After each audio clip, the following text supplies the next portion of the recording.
Migraine అనగానే తలనొప్పే కదా అనుకుంటారు. కానీ భరించే వాళ్లకే తెలుస్తుంది ఆ నొప్పి ఎంత తీవ్రంగా ఉంటుంది అనేది. ఒకవైపు తలనొప్పి, మరోవైపు వికారం, వాంతి వచ్చినట్లుగా అనిపిస్తుంది.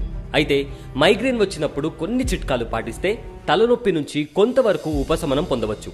అవేంటో ఇప్పుడు తెలుసుకుందాం. పెద్ద శబ్దాలు, ఎర్రటి ఎండ, మిరుమిట్లు గొలిపే లైట్లు, ఘాటైన వాసనల వల్ల మైగ్రేన్ వచ్చే అవకాశాలు ఎక్కువగా ఉంటాయి. కాబట్టి మైగ్రేన్తో బాధపడుతున్న వారు ఇలాంటి వాటికి దూరంగా ఉండాలి. మైగ్రేన్ వచ్చినప్పుడు వెలుగులోకి వెళ్ళకపోవడమే మంచిది. 1. చీకటి, నిశ్శబ్ద వాతావరణం ఉన్న రూమ్లో విశ్రాంతి తీసుకోవాలి. ఆహారపు అలవాట్ల వల్ల కూడా మైగ్రేన్ని దూరం చేసుకోవచ్చు. భోజనం తినడం మానేసినా కూడా మైగ్రేన్ నొప్పి మొదలవచ్చు. రక్తంలో గ్లూకోజ్ స్థాయిలు పడిపోతే ఆ ప్రభావం మొదట మెదడు మీద పడుతుంది. దీనివల్ల తలనొప్పి మొదలవుతుంది. కాబట్టి సమయానికి భోజనం చేసేయాలి. తగినంత నిద్ర లేకపోయినా కూడా మైగ్రేన్ వస్తుంది. కాబట్టి నిద్ర సరిగ్గా ఉండేలా చూసుకోవడం చాలా ముఖ్యం. రోజు 8 గంటలకు తగ్గకుండా నిద్రపోయేలా చూసుకోండి. అదేవిధంగా ఒత్తిడి వల్ల కూడా మైగ్రేన్ వస్తుంది. కాబట్టి వీలైనంత వరకు ఒత్తిడిని తగ్గించుకోండి. ఇందుకోసం యోగా, ధ్యానం వంటివి చేయండి. రోజులో కాసేపు వ్యాయామం చేయడం చాలా అవసరం.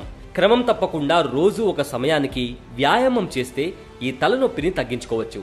మొదట వ్యాయామాలను సింపుల్గా మొదలుపెట్టాలి. తర్వాత వేగం పెంచాలి.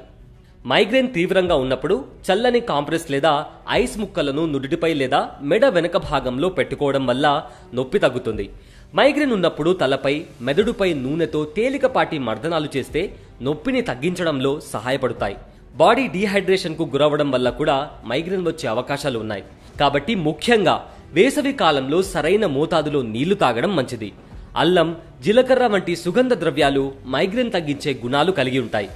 వీటిని టీలో వేసుకుని లేదా నేరుగా నమలడం వల్ల తలనొప్పి నుంచి ఉపశమనం పొందవచ్చు.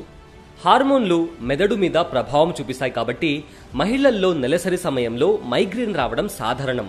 నెలసరి సమయంలో మైగ్రేన్కి సంబంధించిన మందులు దగ్గర ఉంచుకోవడం మంచిది.